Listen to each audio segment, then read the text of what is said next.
আসো দেখা যাক স্ট্রবেরি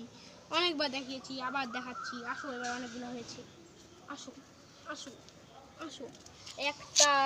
দুইটা তিনটা দেখো এই যে আরো দুটো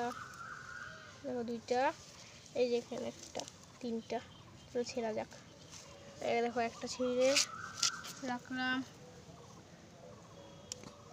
দুইটা ছিঁড়ে রাখলাম ও তিনটা ছিঁড়েও রাখলাম ও এটা ছিঁড়েও রাখলাম দেখো একটা স্ট্রবেরি হয়েছে দেখি আরো হয়েছে কিনা এটা হবে কয়দিনেই এইখানে দেখো এখনো পুদিনা গাছও হয়েছে একা একাই এখানে একসঙ্গে স্ট্রবেরি ও পুদিনা আছে হয়েছে এখানে আরো ফল হবে কদিনে চলো টাটা টাটা